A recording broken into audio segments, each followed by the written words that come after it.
locked and loaded. What's this about? We don't know. Why am I angry? I don't know. Here's Lana and Packle.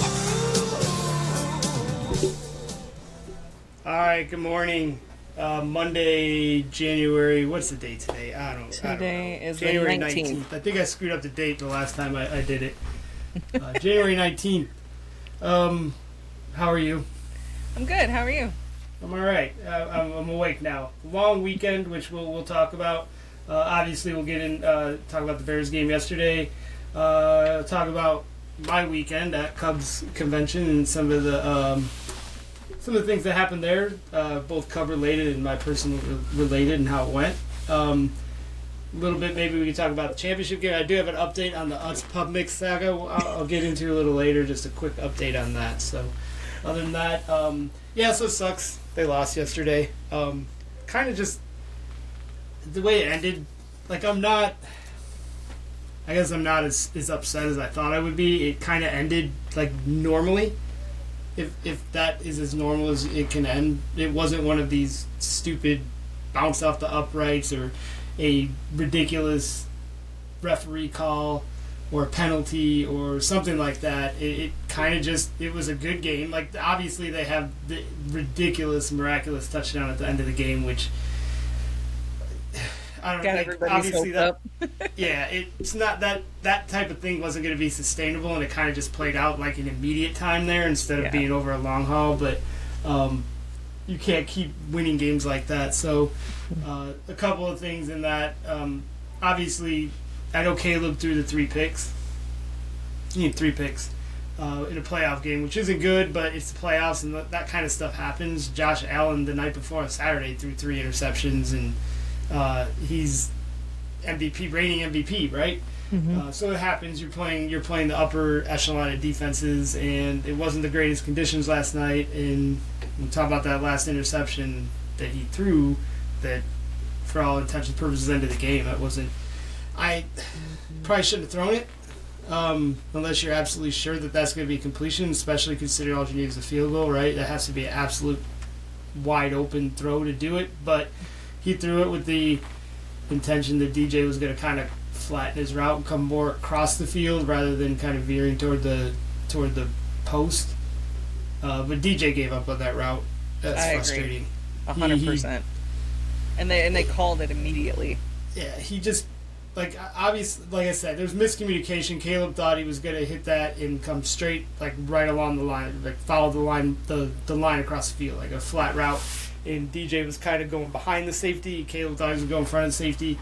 Miscommunication. But even once he threw it, it's like DJ I feel like DJ had already broken down his route before Caleb even threw it. Like, it wasn't like he was sprinting he had broken it down. And I would say that's, he also was in concussion protocol, right? He had to go to the blue tent for a head injury to pass concussion protocol, come back. So he probably wasn't 100%. Maybe he wasn't. But if that hadn't happened with DJ before, we would have questioned it, right? Clearly, this is multiple times where he's in the middle of a play. Last year, walking out the field against Detroit in the last game of the season, he kind of broke down that route when cost Caleb an interception in the end zone. Wasn't the greatest throw, but it's like I didn't feel like the effort was there from him on that. So it's kind of a reoccurring theme at this point. So at some point, you got to stop making excuses for him. It is just a thing that it is with him. I don't know why. He's made some great plays. Like, he made the game-winning touchdown against Green Bay twice. Once in overtime, and then the once to beat him last week. So he's been a good player. Just for whatever reason, some of those plays he just breaks it down. I don't know. That's the way I saw that play. Mm-hmm. I saw immediately. We all said the same thing when we saw the replay. Yeah. Right. I mean, it was pretty clear that he just. I almost texted you. Yeah, I didn't see. It was frustrating. Like, you saw them throw the ball in the first. You can't see it on the live views. You're like, what the hell is he throwing it for? Where is he throwing it? Whatever. Mm-hmm. And then you look at the replay. Well, that's where he was throwing it, and there was a lot of space there. Chase Daniels on Twitter. I don't know if you follow him on Twitter. No. Chase Daniels used to be a backup quarterback for the Bears and for everybody. I think he's played back quarterback 8-9 teams. He does a lot of film breakdowns. He's very Caleb-centric. He does a lot of Caleb stuff.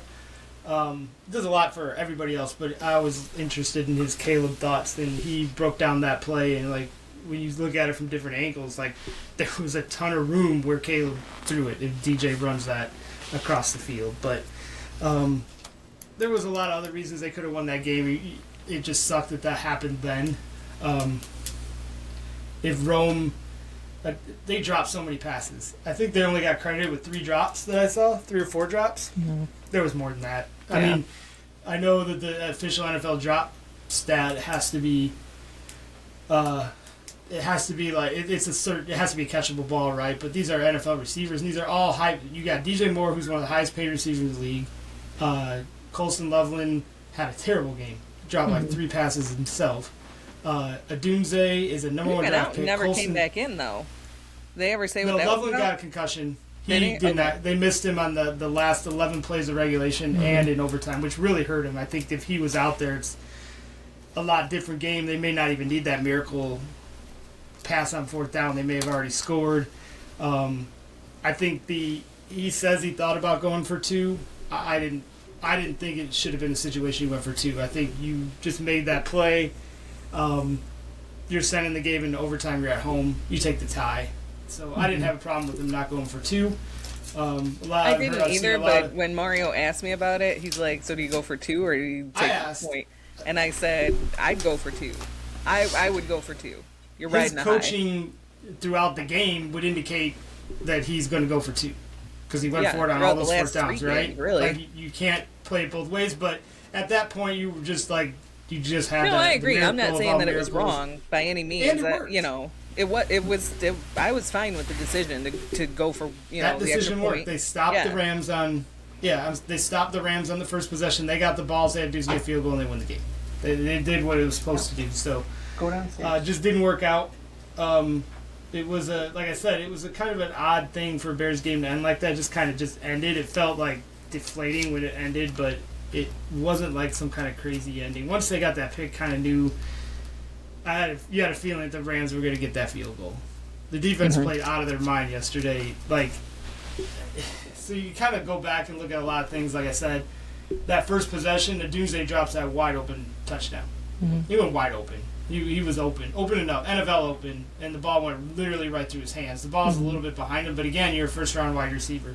Watch the rest of the league and watch some of the catches these receivers make. Not every pass is going to be perfect.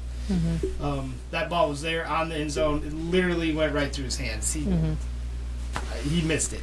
And then they went for it on 4th and didn't get it. I've been fighting with a lot of people on social media and just listening to people talk about he should have took the points. Should have took the points. I don't know what you think about it. I'll explain my thinking. It is what it is. It's, at this point, I'm used to it. You know what I mean? So he keeps proving that he's going to go for it on 4th down. So I'm not expecting him to do anything other than that, really. So, and I trust him. If he's made a bunch of those, calls and they've gotten the 4th down. So really, I don't. First of all, that's the guy you hired. Yeah, that's the guy you hired. You knew what you hired. He's going to do that. So, shouldn't be a shocker to anybody. But here's the thing. It's like, there's 3 possessions where he went for it on 4th down in field goal range. All right, so everybody's like, oh, if you had those points, literally, if you had those points, let's just say they're 9 points, right? I'm going to eliminate the 1 4th down that he went for because it would have been like a 50-yard field goal. It wasn't like it wasn't a chip shot. So first of all the people saying you take the points. Well, field goal's not guaranteed either. Right. I sat and watched the Saturday game against San Francisco and Seattle, and I watched when it was set. You can sense how the game's going, and you saw the game was going. And you saw Seattle was probably going to kick the crap out of San Francisco. You just see it. You just see what's going on. They were beating the crap out. They were beating them up front. San Francisco couldn't block anybody. They couldn't protect Purdy. But you could see that. But then it was like 17-6 before halftime. San Francisco got down there and they had like a 4th and 5 or something like that in the same type of scenario. And he kicked the field goal to make it like 17-6. And the first thing I said is, you've surrendered. It's 17-6. You kicked the field goal. You left them like a minute before half. I was like, I really hope Seattle goes down there and just scores another touchdown to show you how stupid that field goal was. And sure enough, they did. It was 24-6 before halftime. I hate first of all, so let me go back to the 3 field goals. The one that he went for was like 4th and 5 or 4th and 4, whatever it was. It would have been a 50-yard field goal. In that, it wasn't as windy as we thought it was going to be, but wind and cold and the snow on the ground, it wasn't going to be an easy field goal. And Cairo Santos he's an accurate kicker, but he doesn't necessarily always have the leg or the strength, and you risk a block there. There's all kinds of things that can happen. So I have no problem with that. So let's just take that out of the equation, because that's not a guaranteed 3 points if he takes it. So then you go to the other 2 that probably would have been easy 3 points. The inside the 20 both times, right? I think one of them was a goal-to-goal situation and the other wasn't. But both of them would have been more than likely made field goals. So that's 6 points. So if he takes both of those field goals, they have 6 points. If he drives and gets both of them. They scored a touchdown on the 1. So you take those 2 possessions and say, take the points, they have 6 points. If you take those 2 possessions, in reality, they got 7 points. They didn't get any on the first one, but they still got 7. So you still outscored what taking the points would have been. Like, I don't understand is the math not making sense, or is it just me? Like, you gave up, you want them to take the 2 field goals and get you your 6 points, but instead they got 7. Right. It's just like the NBA. It's how the NBA is now. It's like, why are we going to shoot 2s? You guys can go down there and shoot 50% from 2s, and I'll go over there and shoot 40% from 3s, and I'll beat you every time. You can keep making your 2-pointers all day. I'm just going to hit a couple 3s down here and do the math. That's exactly why the NBA is the way it is, because the 3-pointer is more valuable and you don't have to shoot as high a percentage. So 2 possessions, the Bears got 7 points out of them. If they had kicked field goals, the best they could have got was 6. So they still netted 1, and then I'll not even talk about that. And then the other thing with the first possession, the Rams got the ball and they scored without any resistance in that first possession, right? They just went right down the field. I don't even think they had a couple 3rd downs, but they were like 3rd and 3s, 3rd and 4s. There was no resistance. And that's kind of what you thought the game was going to be, right? But going into the game, you're like, I don't know how they're going to stop the Rams. I had zero idea how they're going to cover anybody, and the Rams are just going to go up and down the field. So the first possession for the Rams played out exactly like you expected the game to be. So knowing that, field goals weren't going to win you a game. Right. You thought you were going to have to score touchdowns. Now, of course, if he had the hindsight and been like, oh, our defense is going to play out of their minds, yeah, you kick the field goals. But you had no idea at that point. Those were basically your first possessions in the first half. You didn't know that the defense was going to play that way. So you're not planning on field goals. You're figuring you have to get touchdowns. And I just felt that I didn't have zero problem with him. And like I said, one of them worked. So if you go for a touchdown and if you do it at a 50% clip, you score every other possession, you're still going to outscore whatever you do with field goals. So that part of it, to me, I don't see that. So I just can't understand. I have no problem with him going for all those. And then again, that's who you hired, so you know that's going to happen. You know he's going to go for it. I think a little bit of it, the short yardage yesterday is what killed him. They had so many 3rd and 1s, and they just couldn't get that yard. It was like pulling teeth to get a yard. Like every time they got, Caleb did it again, where he's done this so many times, where he scrambles and he just comes up like literally a half yard short. Like stick the ball out, stop, dive, or he slides too early. He's done that many times. So we have that possession, and you see that, oh crap, it's 3rd and 1. This is going to be tough to get. I think they ended up getting it on that possession. That next play, they actually did get a first down, but he's done that a bunch of times. Saw toward the end of the game in the 4th quarter, he had that one scramble where he actually stopped before he got to the sidelines and put his shoulder down and made sure he got the first down. So I'm guessing somebody mentioned something to him on the sidelines after that first one and be like, stop doing that. You got to make sure you get the first down, especially on, if it's first down and you get a 9-yard run, I'm okay. I get it. But that was like 2nd and whatever it was, and then it left him with a 3rd and short, or it might even been 3rd and left him with a 4th and short. I don't remember, but it was, he's done that way too many times. So hopefully somebody got through to him there, because obviously that next run later on in the game was, he did something I've never seen him done, put his shoulder down. He usually goes out of bounds or slides. But But the Rams did a good job not letting him run. That was part of it. Like, they contained him in that pocket. He could not. He didn't have he got a couple toward the end, but he did not have very many running lanes. They did a good job. That was obviously a concerted effort by them to not let him create plays like that. Even the last play of the game, they contained him. He had nowhere to go. He had to go straight back, which never works. Never works. You go backwards, straight back. Like, he just couldn't go side to side like he normally does. He just didn't have the opportunity. They did a good job on that. Bears defense played out of their mind, so I don't know how they. That's what sucks. Like, you got the defense game from the Bears, and they couldn't take advantage of it. So you held them to 20 points, the highest scoring offense in the league to 20 points, and 3 of them coming in overtime. So 17 points in regulation. Yeah, that sucks. That's what hurts, is that you got that game. They had 4 sacks. I don't know when the last time they had 4 sacks in a game. Right. Brisker had a game. Brisker played out of his mind. Yeah. That guy was all over the place. And then I thought Tariq Stevenson played a really good game. Like, he was picked on a lot, and they completed some, but there was a couple that they went after him deep a few times, and he was right there. There was no chance at that ball catching, and that was good to see. But I know I don't really like to talk about the rest of the off season, but Brisker's free agent contract is up. Byard's contract's up. I think Tariq's contract is up. So they got some decisions to make. I don't think Brisker's coming back, and it sucks to have it. I think that's probably the best game he's played as a Bear that I can remember, at least this year. And I don't think you can sign him. They have too much money paid to the defensive backs. They got Jalen, Kyler are already high paid.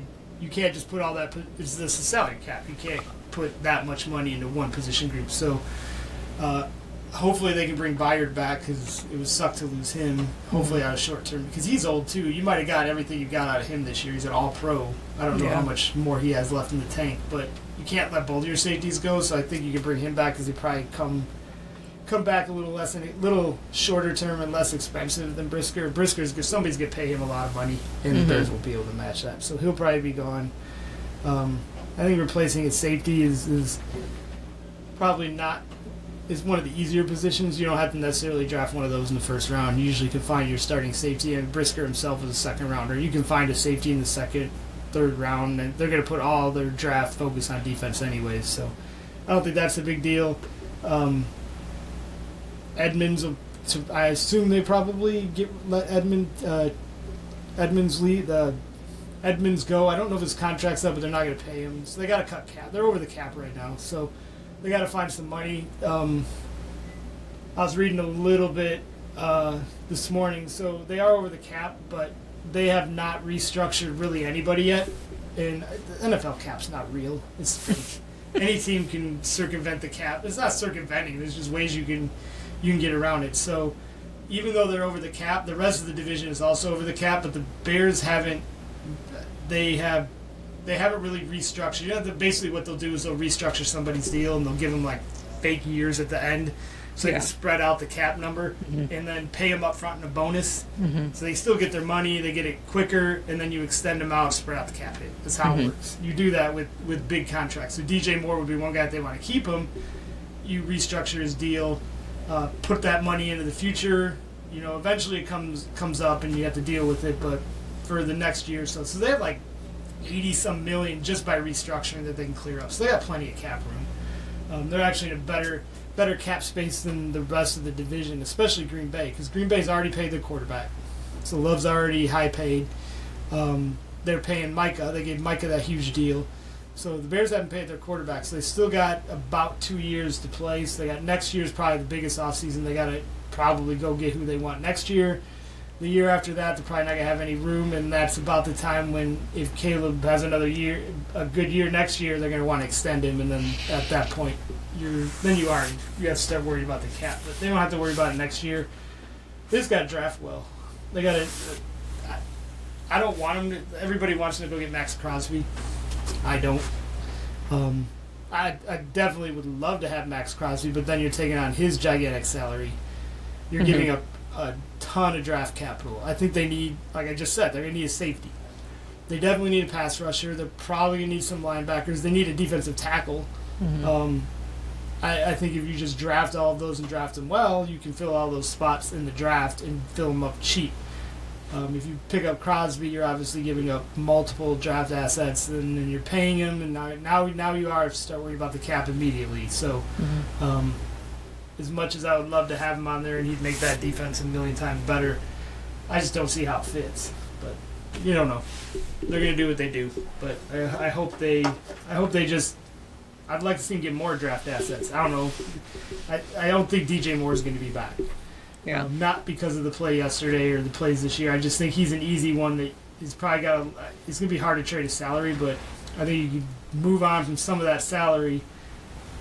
And you have your receivers. You have Burden. You have Loveland. You keep Komet. Komet's another guy they could get rid of if they want to free up some salary. But you have Burden. You have Loveland. You have Dunze.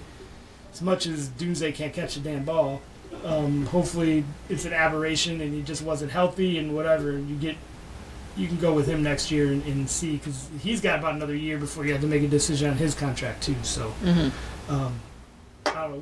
We'll see how they do.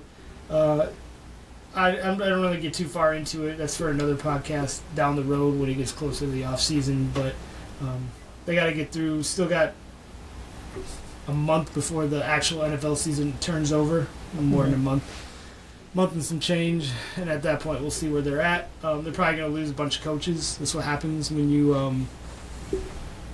you're good. They come get your coaching. Like, we never had to worry about that. We had Eberflus. Nobody wanted to hire those coaches, so they were gonna.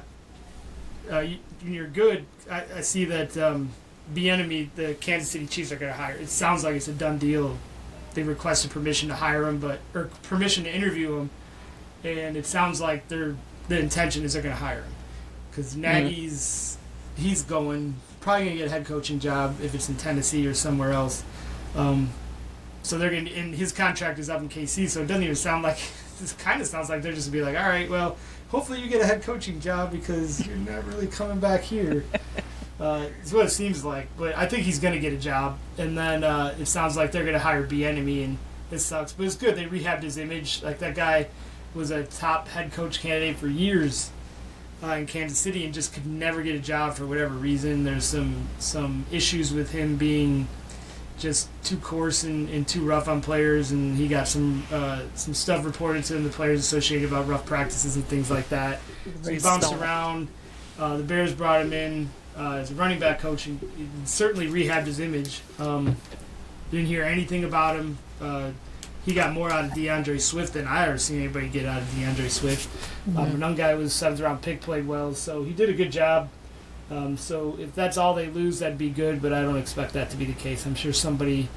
There's still 8 vacancies in the NFL right now. Did you see the Bills fired their coach today? I did, yeah. That's crazy. Yeah. But I get it.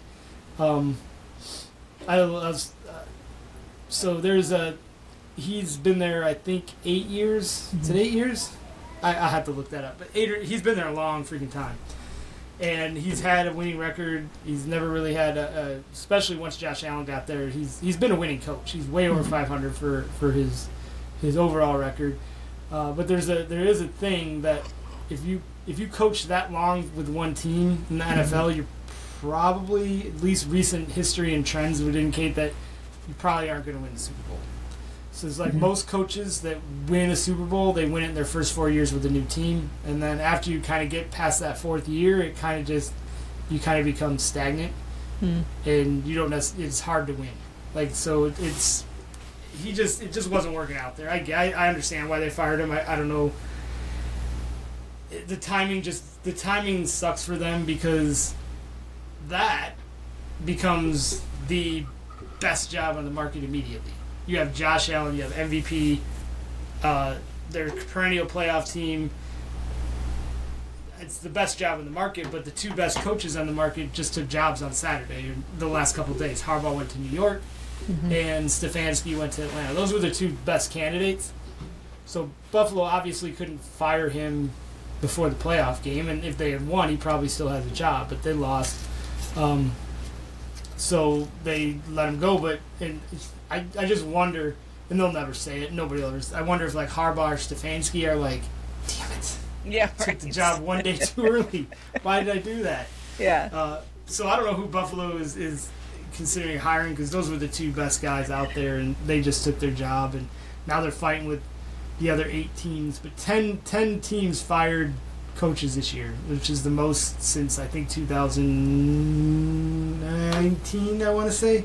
I can look that up. I should have that number, but it's been a long time. But 10 coaches, it's a third of the league, fire their coaches. It's funny that you say that about that, the 8-year thing or whatever, because I don't know if I was watching it or listening to it or read something, but Barstool was just saying, like, whoever goes to Pittsburgh is basically guaranteed a job for a decade. I'm like, I don't know about that.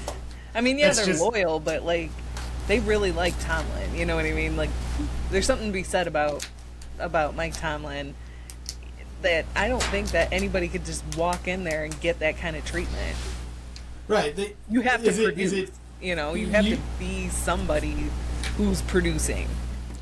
Yeah, you can look at it obviously two ways. It's like they are incredibly loyal to their coaches, but it's not like they've been loyal and just had some terrible coaches there that like were finishing below 500 and losing every year. They've always been in the mix, competitive every year. Like I think Tomlin became super overrated here. Like nobody says a bad thing about Tomlin. Oh, he's the greatest coach ever. This guy's going to go there and immediately become a great player. They said that about Justin Fields. I'm like, really? What? Look at his record. Like he's been basically a 500 coach for like the last. Like they'll tell you he's never finished under 500. Yeah, but he finishes like one game over 500 like consistently. Right. So he's not like he started off really good. He's a good coach. Like he won a Super Bowl. He when he had Roethlisberger. Ever since they got rid of Roethlisberger, he's had to be a really good coach because they could never figure out the quarterback situation. Even this year when they got Rodgers, it didn't work. It didn't help out having Rodgers either. Like they guess they made the playoffs. They squeaked into the playoffs in the last game of the year, and then they lost. So there's the same thing every year. They squeak into the playoffs, and then they lose. So I just think he had run his course there as well. So it's probably better off for them to start over. I don't know what they're going to do about the quarterback situation. I did see that they're going to interview McCarthy. McCarthy would make sense there, Mike McCarthy. And then he might be able to convince Rodgers to come back since he was Rodgers' coach for years in Green Bay. But I just think you should move on from Rodgers whenever you have the opportunity to, and they should just let him go. Let him walk. Let him go. Absolutely. Let him go bother somebody else. Fuck that guy. Have his dark retreat, or whatever he needs to do. But yeah, so I don't know who's gonna. There's so many. They're all interviewing defensive candidates, and a couple. I saw somebody, and it sucks because a lot of the candidates. And the other thing is, some of these teams want to interview guys like from Denver's coordinators or Seattle's coordinators. I haven't really seen Seattle's coordinators named much, but a couple of the Denver guys, and then a couple of the Rams offensive coordinator, passing game coordinator, and their defensive coordinator both getting a lot of interviews, but now they can't hire them. They got to wait. So it becomes like, do you want to wait until they're eliminated or until we can interview them, or do we want to move on to somebody that's already available? The two guys everybody wanted are gone.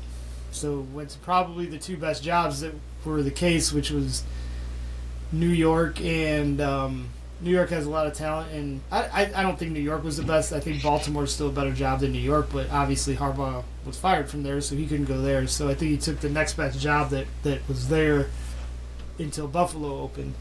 So it's funny, the last two MVPs, Allen and Lamar, don't have coaches. Like literally, like that just shows you how. So either one of those spots I think are good jobs, but I don't know. There's really not any high-profile guys left. So they're going to be hiring probably first-time coach. Mike McDaniel's still out there. Miami fired him, and he's a pretty good coach. I think he'll probably get a job somewhere. Nagy would be not a first-time coach. Somebody probably give him a job. Outside of that, I think everybody else is going to be a coordinator, a new coach. So it'll be interesting. Sometimes firing a coach, I always ask, like, well, who am I going to replace him with? You know, is he better than what I got? Even though I don't like the guy I got, is there anybody better? sometimes it's addition by subtraction, but I don't know if that's the case. McDermott's a good coach. I don't see anybody complaining about him. I never heard any, issues from the locker room or anything like that. So, but again, like you said, 8 years or however long he was there, and it gets stagnant. Especially when you're dealing with, you have a good quarterback, you have a window of time, and you got to take advantage of it. Maybe bring somebody else in there and see what they can do. So it'll be interesting. All right. So, anyways, Cubs convention this weekend. Mm-hmm. That was fun. So I told you I changed the hotel at the last second, right? Mm-hmm. I don't know if we talked about that last week, but I did. So we were going to stay in the Swiss hotel, and then I looked at the weather, and it looked really cold, and it looked like it's a 10-minute walk across the river to get to that hotel. So I'm like, let me see what I can find. So I did book the hotel that's literally 50 feet away from the two doors are probably not 50, maybe 150 feet between entrance door to entrance door, right? And then you're still under a canopy, so you're only out in the elements for like 15 seconds to get from one hotel to the other. So I didn't really realize it until that Friday when we went and checked in. First of all, when we checked in, I dropped them off at the hotel, and I have my parking. So I use Spot Hero, one of the variety of parking apps. Spot Hero is great. So I paid $50 to park my car in the plaza there for 3 days. The hotel charges $63 a night, validated by them. So obviously I came out way ahead with that. So same parking spot, I assume, because it's underground. So anyways, Spot Hero tells me the address is 300 whatever street, whatever. It's the Ogden Parking Plaza. Mm-hmm. So I drop them off. I go around the corner, it says Ogden Parking Plaza. So I go in, I pull in there, and I have my little Spot Hero code, and I try to scan it. It's not working. This douchebag comes out, and he's like, oh, this is not where you gotta go. He's like, this is it. This is not the Spot Hero entrance. He's like, if you got Spot Hero, you gotta go to the other entrance. Really? All right. He's like, I should tell you. So it did. I'm an idiot. I didn't read far enough down. It says, this is the address of the plaza, but you have to enter at here. Oh. And of course, again, I didn't read the whole thing. So I'm like, I typed that address into my GPS, and it's like on Lower North Water Street, which is the second, you know that area. There's like, you have 3 levels. You have the street level, you have lower level, and then there's a super, I don't know what it's called, super lower whacker, whatever it is. It was way down there. It's like the people, like the Fraggles are down there. When I pull down the, Don't joke, because I got so many lower whacker theories. Well, when you That's get a down whole to that, podcast in itself. That third level or the second lower level, it's like literally, I felt like there were Fraggles building like buildings down there. They're the lower whacker homeless group, and they're like the shadow people from Ghost, and they just come get you.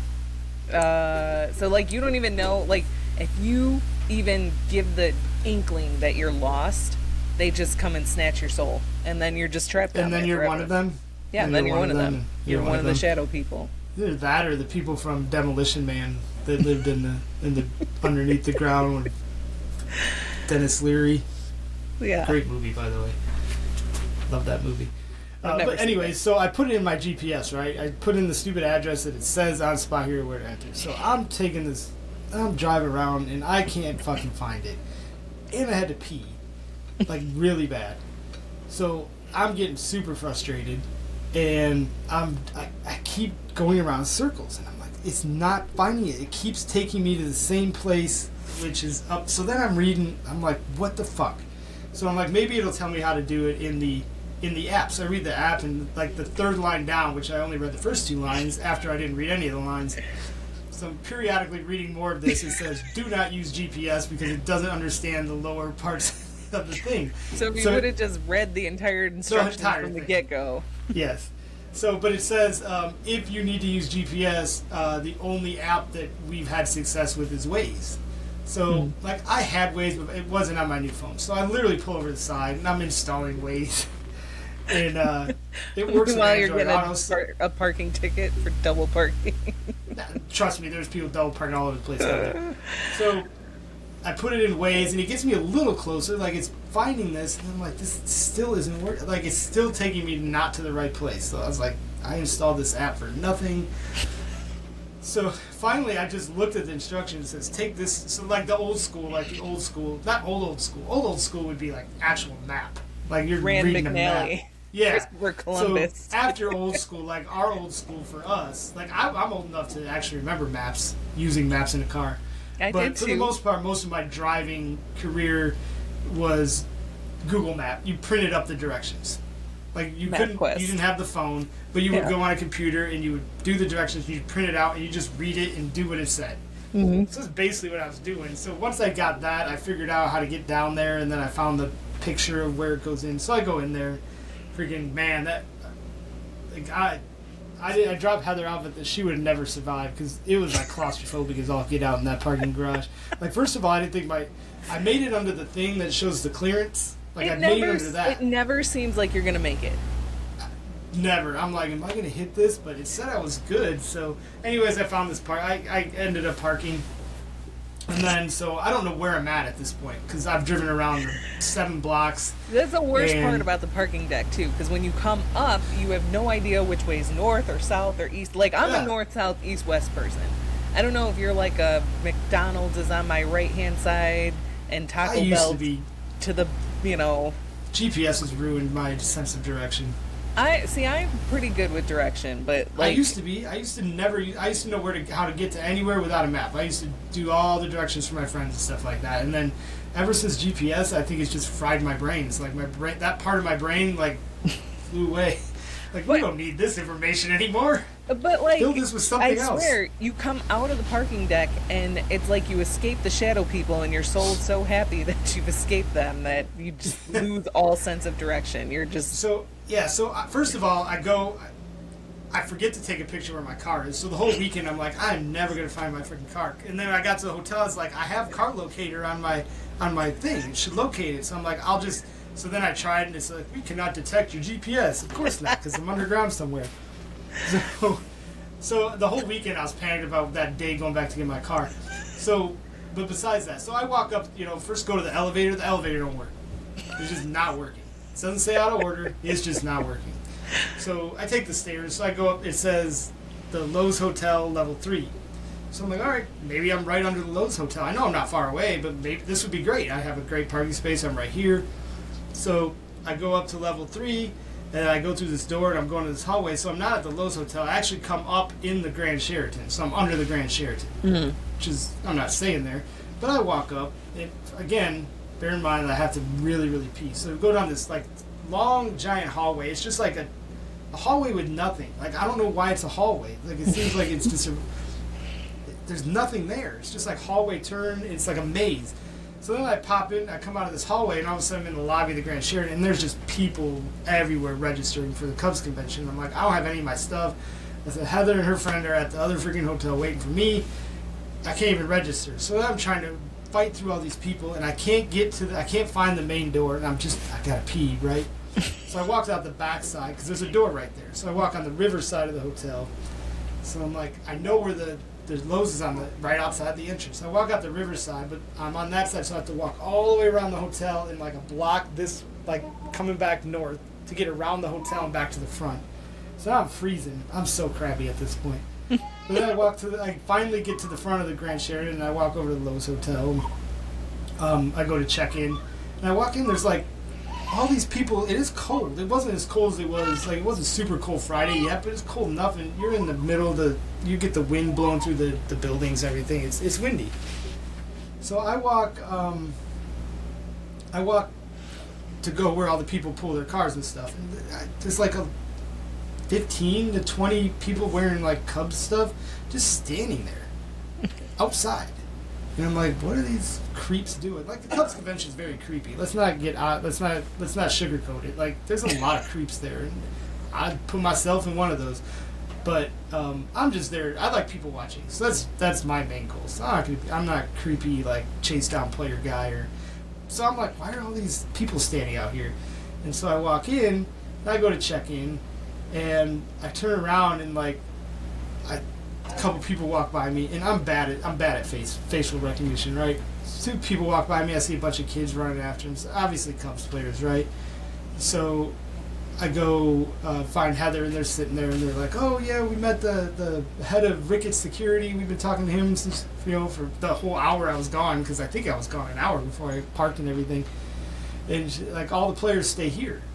So I'm like, oh, that makes sense. Because why would they stay in the Grand Sheraton? You're not going to get anywhere, right? So in, Issa, he's the one that told me, he mentioned that they stay over there, but take that with a grain of salt, what he told me. But he was right. They did stay there. So that, the whole, like, I saw, I don't know who, Heather's like, who's that? Who's that? Who's this one? Who's that one? Heather got some really good pictures. She got a picture with Michael Bush, a picture with I saw it. Oh, yeah, Bush, Steele, and Kerry Wood. Kerry Wood, right? Yep. Yeah. So, anyway, that's fine. So we go up, finally get everything situated, and get my room. So they take us up to the room. The guy's like, oh, you guys need a concierge or bellboy or I don't know what it's a fancy hotel, so they have different names for them there. They don't call them bellboys. They call them concierges or whatever.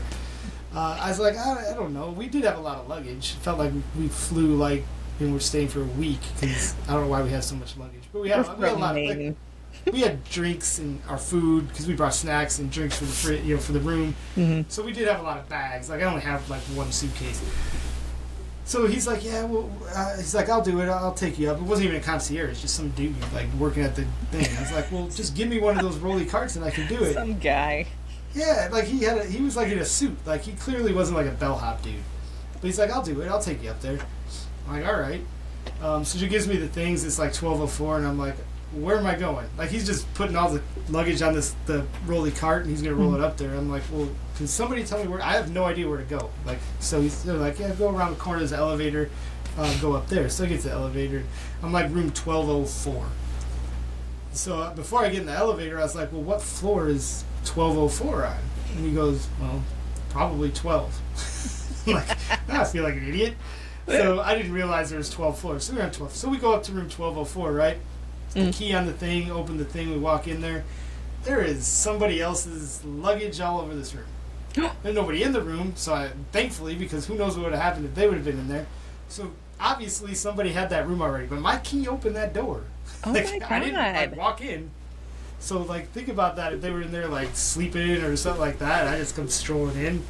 So they call the front desk and they get us a different room down the hall, which is fine. But so I get that. And we get situated. We go down the elevator, and the first person that comes out of the elevator, as we're waiting for an elevator, is Craig Counsell. I was like, oh, that's cool. Oh, cool. Yeah. So he's just walking, talking. He was with some people talking, and so we go down and.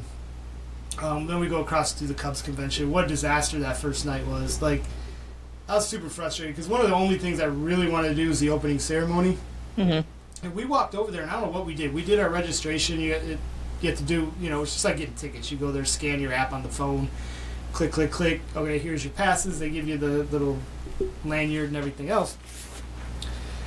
And we walked out, and we were like, there's 4 levels. You've never been to the Cubs convention, especially Sheridan, right? So there's 4 levels. There's level 1, 2, 3, 4. Different floors take escalators up and down. The main ballroom's on level 4. That's where 90% of the big events are in the main ballroom. So it's 5 o'clock, probably by the time we get over there. Opening ceremonies, it might have been a little earlier than that. But we're about 20 minutes or so before supposedly the doors start opening for opening ceremony. So we're on level 4, right? I don't know how we got there. Mm-hmm. Still don't know. So we're walking around. There's a lot of people just waiting around, waiting for the doors to open, whatever. And I'm like, well, I'm hungry. Let's go downstairs and grab a snack or something. I don't know. I don't remember what we were doing. So we go down to look. We just wanted to look around. That's what we did. We went and by the vendors. Went to go see who was selling stuff in different shirts. And obvious shirts had a whole booth there. So we went down there. So we went down to there. So it was down on level 2. We were down there for maybe 20 minutes, 30 minutes, not even. And so all right, let's go get back to opening ceremony. All of a sudden, you couldn't get. They weren't letting anybody up to the 4th floor. They stopped it because there was that many people up there. So you couldn't even get up to the top. And I'm like, we were just up there. Had I known, we would have just stayed up here. Yeah, right. How did we get, she's like, how did we get up there? How did we just walk up there? I think they must have locked it off in the last 20 minutes. So we're stuck down at, the 3rd floor. I was like, well, we'll just go sit at the bar, I guess, and watch it on the TV because all the TVs are playing marquees doing the broadcast, right? But there's no sound. I was so mad, so frustrated. It's like at least have the sound on. There's some guy playing a piano. I'm like, shut up.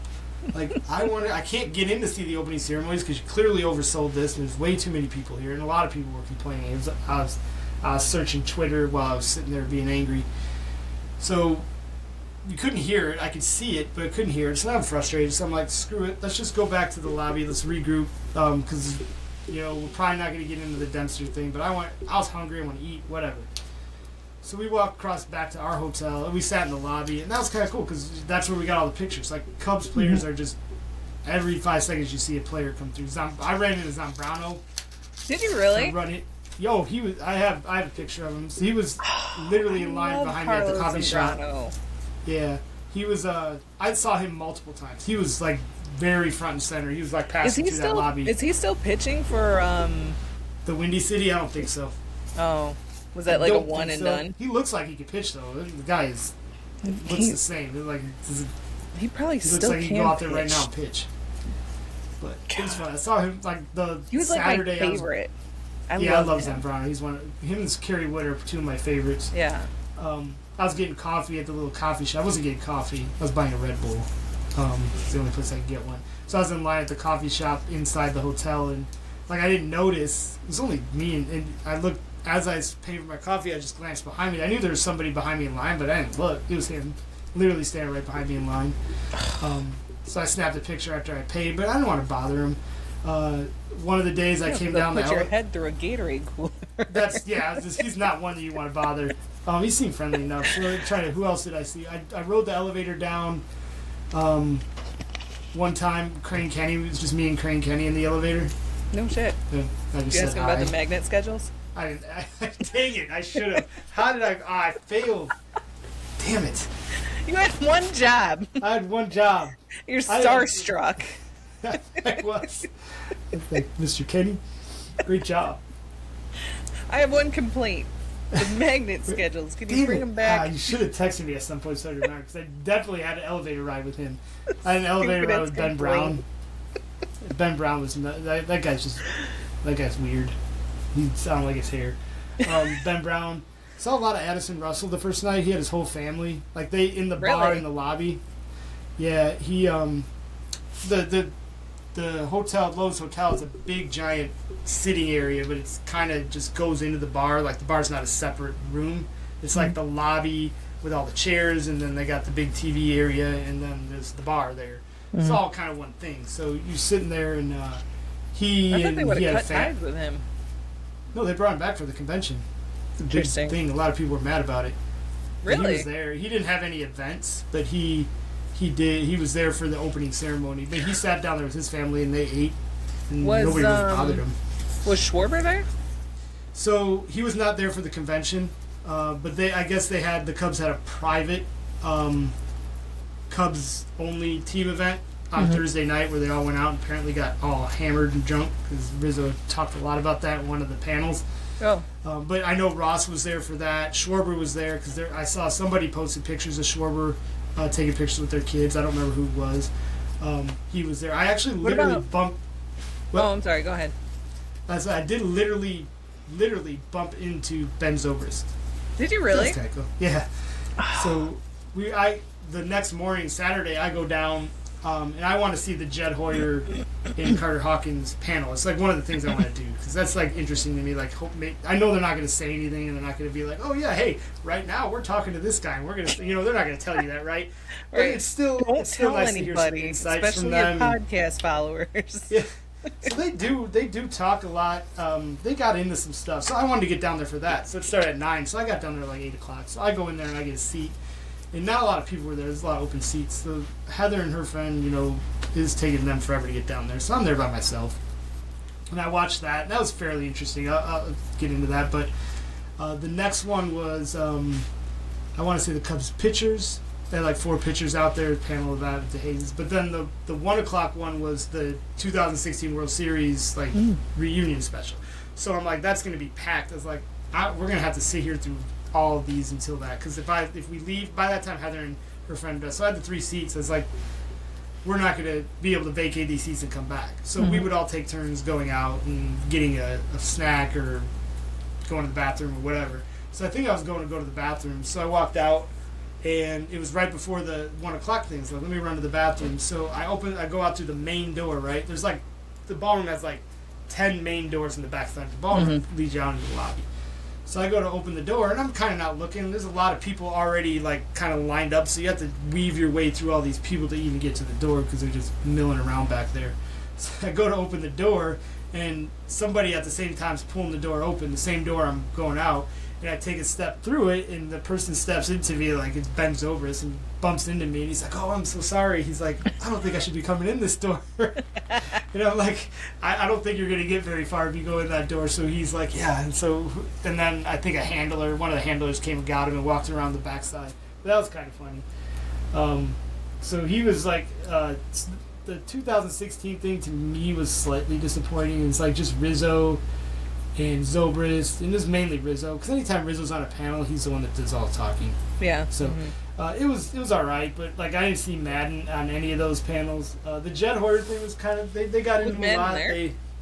Who was Madden there? Madden was there. He was there for opening ceremonies. Really? But I did not see him at any of the conventions. The only panels I actually sat in on was the Jed Hoyer and Carter one. Then the one after that was the 4 Cubs pitchers, which as Steele was up there. I can't remember. It was Justin Steele and the new pitcher Cabrera was up there. He was kind of funny. He doesn't speak English, or very little, so he has a translator with him. But he's sitting up there. He had dark shades on. Like he's like the coolest guy in the room. So that was all right. And then, like I said, then we stayed for the World Series one, which Miggy was up there. Montero's up there. He's funny as shit. Yeah. Montero's up there. They're all making fun of. Justin Grimm was up there. There's Grimm, Rizzo, Montero, and Zobrist. Those are the 4 guys in the panel. But was Baez there, or was he just part of No. the Thursday thing? He might have been there on Thursday. I actually can't confirm that Baez was there on Thursday. I never saw or heard that he was. I know Bryant was. They made a big deal about that. I guess there was a report that said the Rockies wouldn't let him come. Yeah.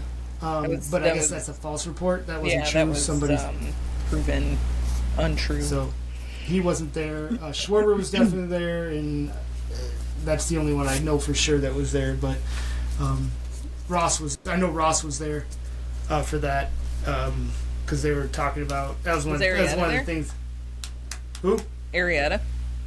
No. Really? No, I didn't see Jake. I didn't hear any mention of him. Yeah, I can't say that they weren't. The only stories Rizzo had were concerning him, Ross, and some of the guys that I already knew about. But apparently they had a good time on Thursday. No less. Going out and wherever they went to. I know they had an event at Wrigley, and then they all apparently went out drinking because they were making fun of each other being able to get up the next day on that Friday, asking each other how they felt. So they had a good time. Good for them. Rizzo was pretty predominant there. I saw a lot of Rizzo. Oh, I saw it set in on the council thing. He was surprisingly awake. Every time I see council, it looks like he's sleeping. Or he feels like he's sleeping, but he was very engaging on his little thing. The one thing Jed and them did say that they didn't say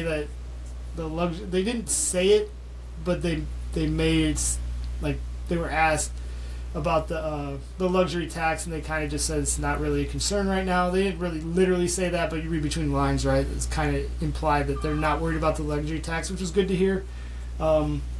And it sounds like I just saw today they're still in negotiating with Zach Gallen, which I don't know why. Where are you going to put another relief pitcher? Mm-hmm. Or another starter. I mean, Yeah. you can never have too many. And Jed said it at the thing. He's like, I think about the 10th starter probably more than any team in this league. He's like, you're not going to get through a season with 5 starters. Mm-hmm. It's perfect. I get that, but at some point, you have too many guys that want the ball. Like, I know they're already talking about a 6-man rotation, which I don't know how that works because nobody's programmed for that. No pitcher is programmed to do it other than Shota because of Japan. Mm-hmm. But he's been here 2 years now, so he's 5-man rotation. That's the way his body is structured now. So I don't know if going to a 6-man rotation necessarily works. I think that could be more dangerous than helpful if you try to do that. But if they were to sign somebody like Gallen, he would have to pitch. You wouldn't pay him $20 million to not be in your rotation. And then Justin Steele comes back in June-ish, maybe earlier, but let's just say June. Now you got 7 guys because you got Shota, Like this, just like it sucks. They did not expect Shota to take that qualifying offer. Because that's $20 million. I'm sure they could rather have Zach Gallen than they would already have Zach Gallen signed and you replace it. That'd probably be a better option. But it's 1 year. They don't really have anybody on the books after this year. They're only paying like 2 guys, like Bregman and a couple other guys. Next year they lose, like, so many people drop off the books, so they're actually going to need players next year. And whether there's a lockout or a strike, it'll be a lockout. It won't be a strike. The owners will lock them out. But it'll be they won't have to pay anybody that year. So Jed did actually say that was kind of by design. That's definitely in the back of their mind, that to not have many contracts in the book next year in case there is a extended lockout. They're not paying all these contracts. So I could see them definitely.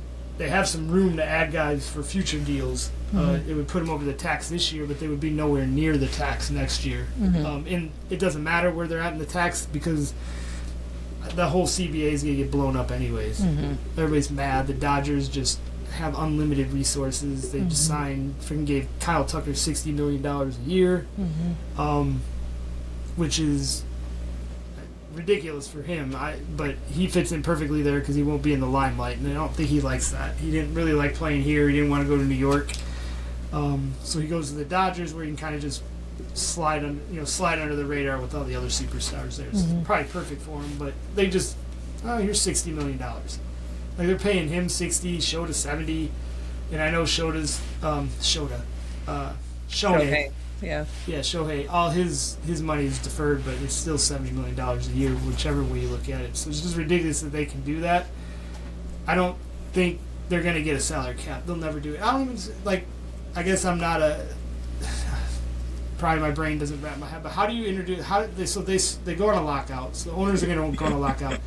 First of all, it's going to be it's going to be this whole pending CBA is not players versus owners as much as it is owners versus owners. It's the small market owners versus the large market owners. Why would the Dodgers want a salary cap?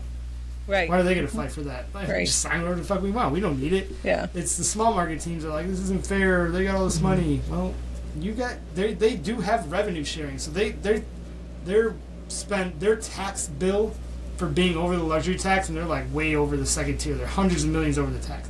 Their luxury tax bill alone is higher than a third of the baseball team's total salary. So that money is distributed to those lower market teams. Like it's divided up against however the algorithm tells the money to go to whatever team's small market. They're just not spending it. So just get a salary floor. Like you have to spend this amount of money.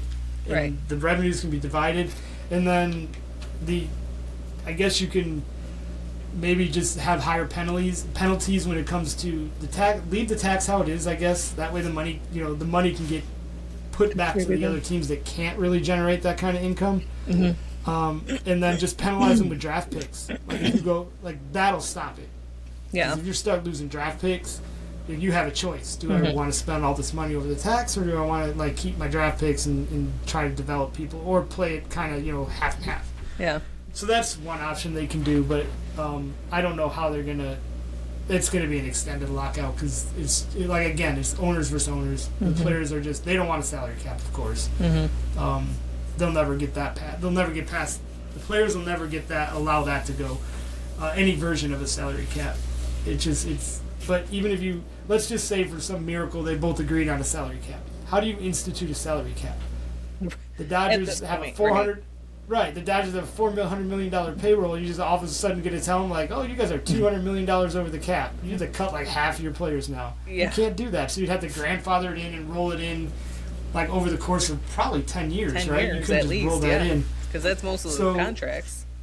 That's why they just need to come up with better options. You got to penalize teams for spending more of that money when it comes to draft picks and things like that. Just you go over $200 million, you lose your next two. Every $10 million, you're over this threshold, it costs you a draft pick, a first round pick, a second round pick, however, and you start penalizing them more. Just make it really hard for teams to do that.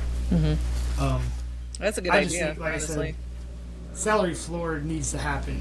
It has to be a floor. You can't have teams like the Pirates and the Marlins spending $50 million on payroll for an entire team. Right. And they're getting millions of dollars in revenue sharing, and they're just not using it. So at some point you have to do that. So we'll see how that goes. But back to just the Cubs wanting to sign somebody.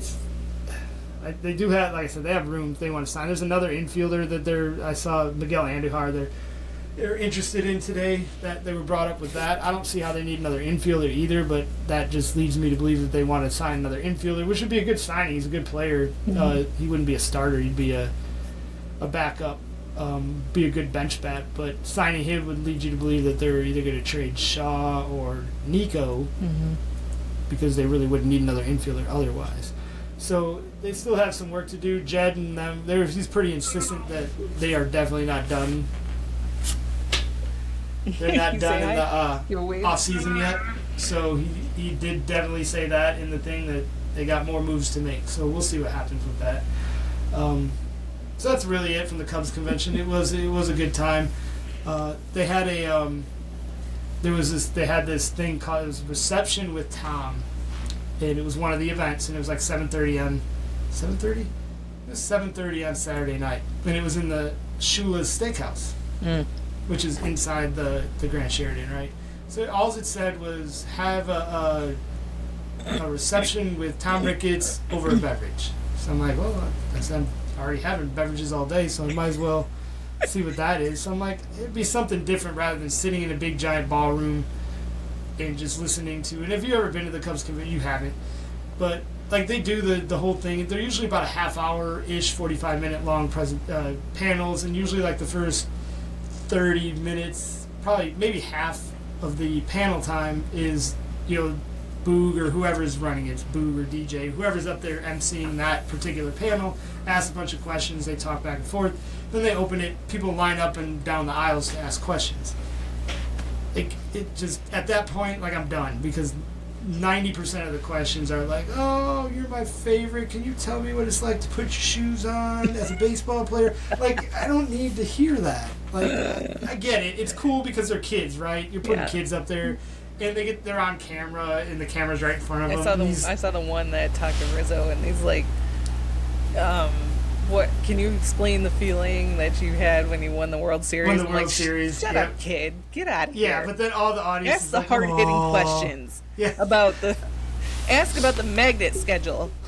That's why I want like the Jed and Carter one, because no kids are really getting up there to. Kids don't understand that. They're not getting up there to ask Jed, well, can you tell me what's your impression of the CBA next? No kids getting up there and asking that. Sure, so you actually got fired for that questions. Blunder. Yeah, you got a lot of legit questions from some panels for that. But outside of that, Bregman was pretty engaging up there. He was at a lot of events. Like, he was up at a couple different panels I attended. So it was nice to see him get up there and talk and make himself available. So he had an autograph session too. So he seems like a pretty cool guy. Very intense, but cool guy. So hopefully that works out. But yeah, just watching all those kids go up there, I'm like, that's the end of this panel. Like, they're even Council's panel. They're like asking him, again, like, what did you do to become a manager? I don't know. What kind of question is that? Like, he worked in this is just there's nothing here that entertains me at that point. Yeah. But I appreciate the fact that they do let the kids go up there. It's probably really cool for them. I'm not trying to take it away from anything with the kids, but again, like I said, that's why the whole convention, it's a good time. I had fun, but it's creepy.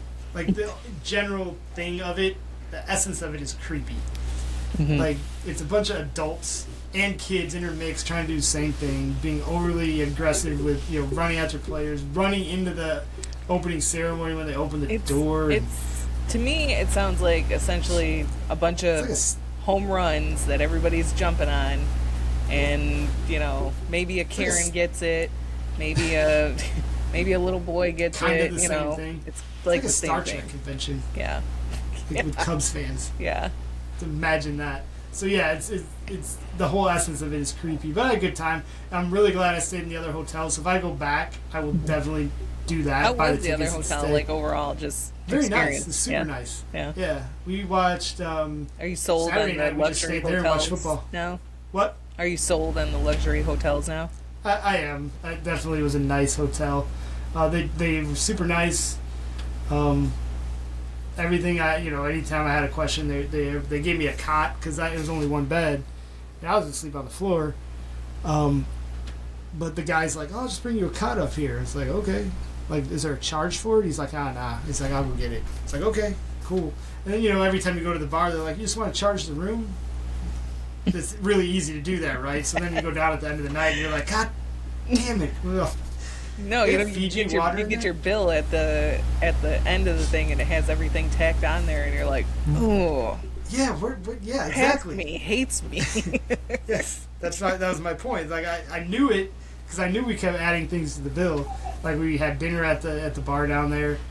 But that was probably the funnest part of the convention, is sitting at that little bar lobby sit-down area and just watching players come in and out. The food was pretty good there, and like they had the games on, so we watched both football games there Saturday night. Kind of just hunkered down there. We were going to try to do Cubs bingo, but that was probably ridiculously crowded. Usually that's the biggest event, the bingo on Saturday night. So we were going to do that, but we got hungry and didn't make it over. So, but yeah, Lowe's is a nice hotel. I enjoyed it. I definitely will go back. So I'm walking out, so we're checking out on Sunday, right? So I'm in my dread mood of having to try to figure out where the fuck the car is. So I bring all the luggage down to the lobby. I said, just wait here. I said, go get a drink or do something, because I don't know when I'm going to be back. I gotta go negotiate my car back from the shadow people. Like, I gotta see. Hopefully, there's some Sherpas at the beginning of the parking garage that can guide me down. But I said I kind of remember how I came up, so I'm gonna try to find that same hallway, because I know at that point I just go down those stairs, and my car should be right there. It's a time portal. Never existed.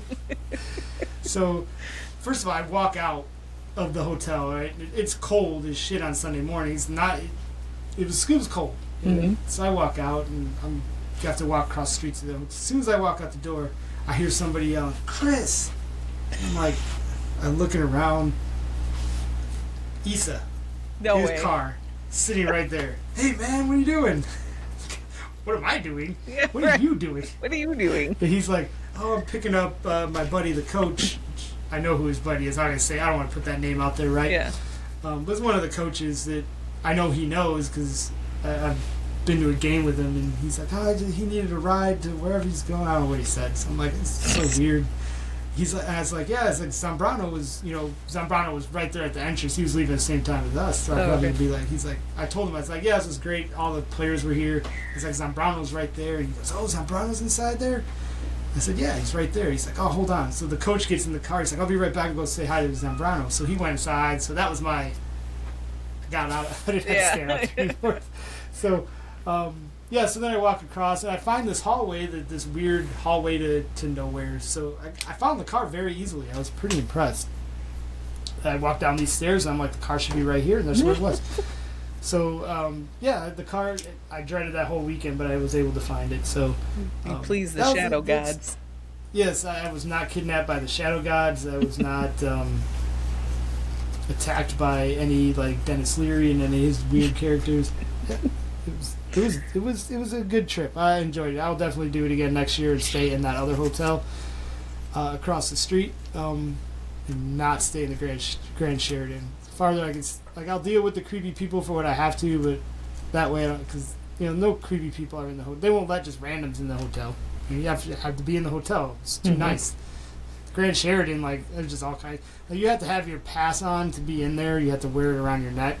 But it's I feel like there's just anybody could walk in there. I didn't see passes on everybody, so in our hotel, they check, they're making sure they're not just gonna let you sit there. They even hassled us a little bit, because we sat at the bar and had some drinks, and then we got done, and then the big screen which was over on the side, had the comfy chairs and the football games on. So we went and sat over there, and they kind of came up to us and they're like, "Oh, do you guys stay here?" And we're like, "Yeah." And he's like, "Well, are you drinking here, or are you just kind of sitting here?" And I'm like, "Well, we did drink up there at the bar." And they're asking, "Well, who was your server?"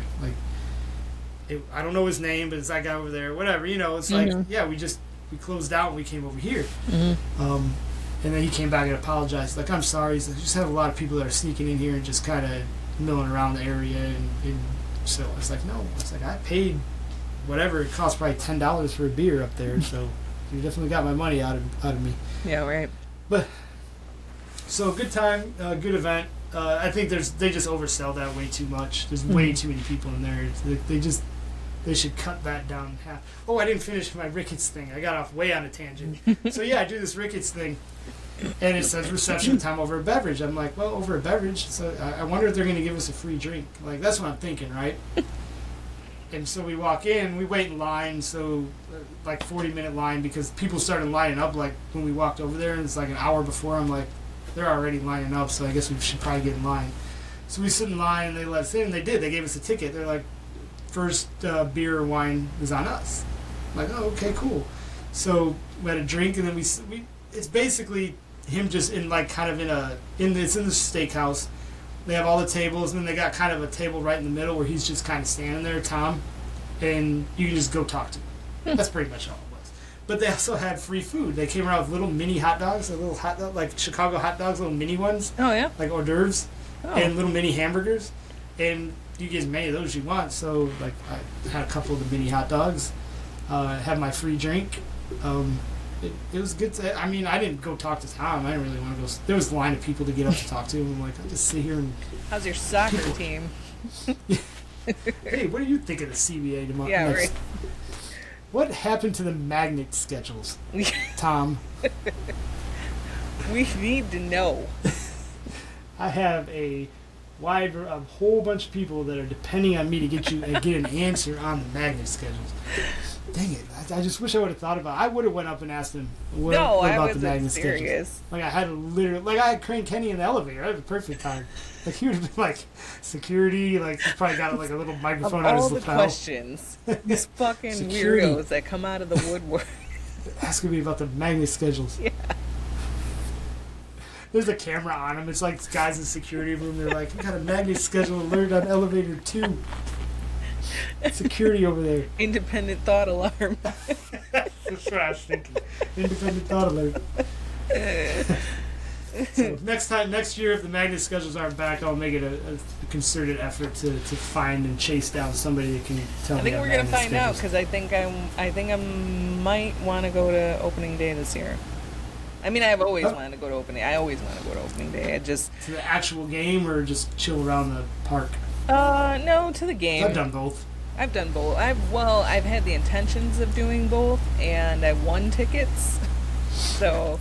That's always good. Yeah, we went there.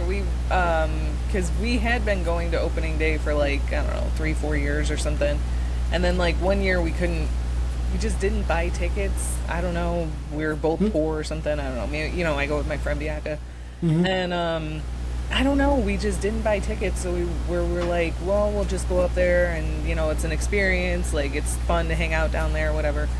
So we went to one of the bars, and 670 was there, and they were interviewing Len Casper, and it was I don't know. You know the guys better than I do.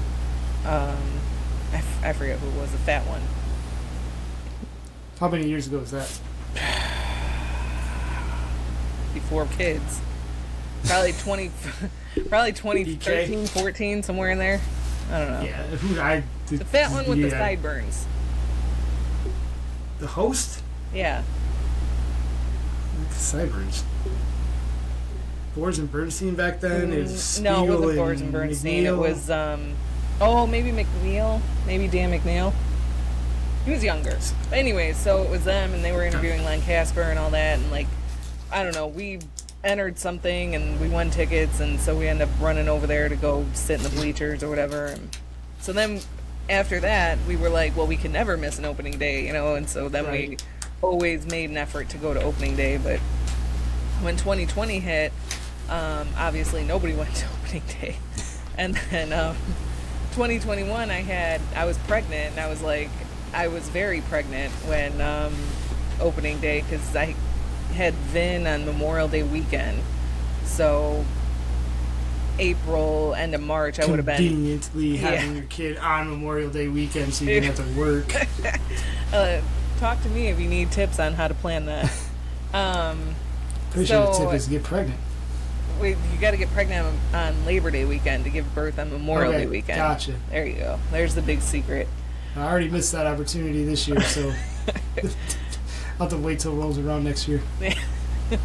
So then I didn't go 2021, obviously, and then ever since that, it's just been kids. So, like, now Vin's 4, he'll be 5 in May, so I don't know. I mean, maybe it's the right time to take him down, but opening day is always freezing, so like if the I'm gonna wait until that week, and if the forecast isn't for like 60, I don't think I'm gonna take him. Yeah, this opening day is always so hectic and chaotic down there too. So it is. Maybe it's not packed, the and best it's hard day. to get around, and especially this year with people are going to be excited. Mm-hmm. They got Bregman now, and they've spent some money, and they were good last year, so they're expected to win the division this year. So really, it's going to be packed down there this year. And then you still have the buzz from the Bears probably rolling into that because the Bulls suck and Blackhawks are still building. So it's really that's it. It's Bears and Cubs right now. The Sox are rebuilding. So we'll see how it goes. But other than that, championship games tonight. IU and Indiana, or IU and Miami. I don't know who can beat IU. I don't know how Miami beats them. They just look ridiculously like the best team. One of the best teams I've seen in college football. Like, it's weird because they don't have like that one guy. Like, the Tebow Florida team was really good, and they were just like, you knew they were going to win. A lot of the Alabama teams were really good. You just knew nobody was going to beat them. The Indiana team reminds me of one of the Alabama teams when they first started. The first couple of years they won under Saban, they didn't have like that superstar. They had really good running backs, but they were just such a good team top to bottom. And that's kind of what IU is. Like, I know that their quarterback won the Heisman, but he's good quarterback, but he's not like generational, right? He's not. He's probably going to go number 1 overall, and he's probably going to go to the Raiders. But he's incredibly accurate. But he's not some kind of crazy like Caleb Williams type prospect in college. So he's just really good, and the whole team is really good, and they're really obviously well coached, and they just beat you up. Like, they're tough and physical, and that's what Alabama was in their heyday. They were just toughed you, out physicaled you, on both sides of the ball. So Miami their defense can hang. They have a really good defense. I don't know if their offense can do anything against Indiana. So I think Indiana will turn them over a few times. I don't trust Carson Beck. Did you see the comment? Carson Beck's quarterback in Miami. Did you see the comment he made? Did you read about that? So he was in an interview the other day. It might have been yesterday, the day before.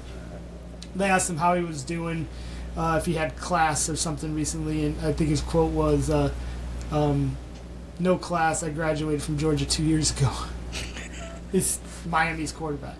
So he graduated from Georgia and then transferred to Miami, and is just playing. Like, there's rules. Like, he did take some classes, but it was like introduction to like belt buckling, whatever it was. It's some stupid. There were 3 students. He had to take. I think they have to enroll for 12 credits, and they have to pass 6 of them. So you don't even have to do something like that. I'm pretty sure that's what I read. 12 credits, and you have to get 6. Because 12 is a full-time student, right? What? 12 is a full-time student? I assume that's probably what it is, but they don't even have to pass it. And then, if you really think about it, like, I read more into this, because that seemed like a really bad comment to the state of college football. Is you just got these guys that are just getting money to go play, and they don't have to go to class. So they're probably taking out, I guarantee they're all online courses, and he's probably paying like his buddy, hey, just show up for this online course and make sure I don't fail. He's probably not even doing those. But even if he was a full-time student, the fact that the championship game is now played so late, right? It's January 19th is the championship game. So even if he was a full-time student, in reality, would say he was going to college, and any football player that's going to be thinking about going to the NFL draft would have already finished out that semester that they were in, right? That semester's over. They're not going to sign up for the second semester classes because they're grandfathered in. They were a full-time student. That semester ended, and now they're, the next semester started, but there just happens to be a game now. Usually back in the day, the games would be over before the second semester started, right? So there was no crossover. But now they're just, he's done because He doesn't have to take anything. He's going to go to the NFL. And the semester started. Why would you sign up for classes when you're only going to play one game and then peace out, college? I got to go train for the NFL. So I get that. It's like he said the quiet part out loud. I don't have class. I graduated 2 years ago. So it's kind of weird the way college is right now. But what are you going to do? So I don't like Carson Beck. I think he's overrated. He rode coattails in Georgia. I feel like he's doing the same thing in Miami. He's old. He's 23. He's older than everybody else. Indiana's got a ton of older kids on their roster too. It's one of the reasons they're so good. He's got a bunch of guys that were in transfer portals and they're older players. So that's one thing that Indiana gets a little pushback on is that, you got a bunch of 22, 23-year-old players playing against these kids. Like, they're all kids. It don't matter. Carson Beck's 23. I just don't trust him. I don't trust him against IU, so I think that's how IU wins this game. I don't think it'll be a blowout. I think it'll be a lot closer than a lot of people think.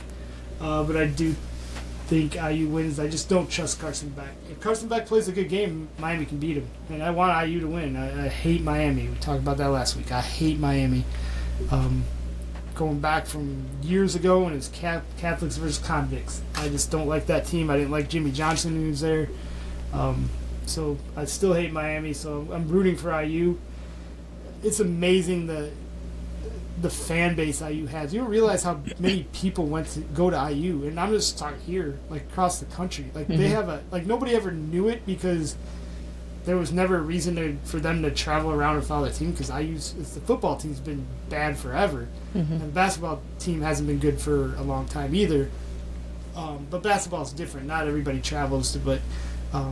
Yeah, obviously Mark Cuban being one of the higher profile guys, but that last game that IU played, that stadium was full of IU people. Like they traveled, they filled that stadium. It was like 70, if not 80% IU over, IU fans compared to the other group, and I'm sure it'll be this. The game is being played in Miami, so it's literally home game for Miami, right? And IU's probably still going to have more fans in that stadium than Miami will. Just because they travel so well. I guess it's just never something that you saw because there was never any reason for them to travel. But there's a large fan base. When we went out and watched them beat Alabama up here in Northwest Indiana, I went to a bar, and that bar was slammed. Somebody got there earlier and saved a seat, but that was wall-to-wall people in there, probably more busy than even for the Bears game last night that I saw. That was packed. And it was all IU. Everybody had IU shirts on. I know a lot of kids were probably home from IU for the winters still. They're probably back in school now, so it might not be as busy tonight, and it's a Monday and not a Saturday or Friday or whatever game that was. But it will be, I'm sure, wherever I go tonight to watch it. If I go watch it, I might just stay home. It's so cold. I don't want to go outside. It's freezing. We stayed in all day. I did. I told you I had to go out there and shovel the snow a little bit. And it was fluffy snow. It was easy to shovel, but it still took me 20 minutes to shovel the driveway. I was a solid block of ice. They woke me up, cured my hangover. So they should sell, like, blast freezers, like, for people with hangovers. I feel like it's a good cure. Just go stand in a freezer and market that. Sucks because it's Martin Luther King Day and the kids are off school. And so we could have done something, but, like, I'm not taking my kids out in negative degree temperatures. Yeah, I didn't realize it was Martin Luther King until, like, halfway through yesterday, and a couple people said, yeah, I have to work tomorrow. It's Martin Luther King Day. I'm like, oh, that makes sense. I don't have to work tomorrow. Not because it's Martin Luther King Day, just because I took the day off. But, I didn't even realize it. So it is a holiday. So I don't know. Maybe more people will be out tonight to watch a game. I don't know. We'll see. But I hope IU is able to. Hope IU wins just for. It's a great story. They didn't want it to get ruined. Like the Bears were a great story, and you knew that was going to end. Oh yeah. IU's a really good story, just from where they came from, the coach and everything. So I really hope they beat Miami. Miami would be a good story because they the whole them jumping Notre Dame to get in the last poll and everything. So I guess Miami has something there too, but IU's a better story overall. So it should be a good game. So, anyways, that's all I got. I'm gonna go get ready for this IU game. See what I end up doing for that. How we could do this next week at some point, we'll figure that out. It's fine. Other than that, stay warm. Plan on it. My kids are downstairs staying warm by killing each other. I can hear them screaming. Let them kill each other. Yeah, at least you have a couple days off. You don't have to go back to work. Nope. Never. I'd never have to go back to work. Infinity days off. Fantastic. I love having the winter off. Like, even when I was, even during COVID and, like, when I had Geo, I had most of the winter off. Like, oh, it's so nice. So nice not having to leave the house. See, I would rather have, if I was going to have I'd rather have the summer off so you can do stuff. I had the summer off when I had Vin, and he was, like, so little, and I was, like, first time mom, so, like, every time I took him out, I still wrapped him in blankets. I put sunscreen on him. Like, he doesn't need sunscreen. Well, he's Hispanic and Italian. Who needs sunscreen? It's right. Like I just you think it would be easy. Like, I mean, if you don't have kids, sure, you'd rather have the summer off. But, like, when you have a newborn, you're like, I just don't trust it. I don't trust the world. Let's stay inside and just put clothes on. You could put different clothes on and walk to the basement and change clothes and just make it seem like a vacation. Yeah, well, I mean, he was a newborn, and I had to buy him long sleeves and pants, and he was born in May because Mario keeps the house at 64 in the summer. So. And I would take him out because I'm like, the sun's gonna kill him, and if I keep him inside, the air conditioning's gonna kill him. Clearly, it worked. Now they're downstairs trying to kill each other right now. They're downstairs. Yeah, you have two of them, and they kill each other. So. Yeah. So clearly, your parenting methods worked out. Yeah. All right. Well, we'll talk next week. We'll figure out when we're gonna do it. I'll get this up, and we'll have this out probably tomorrow by the time it uploads and everything. Sounds good. Peace out. Bye. Bye. And I think, fuck you.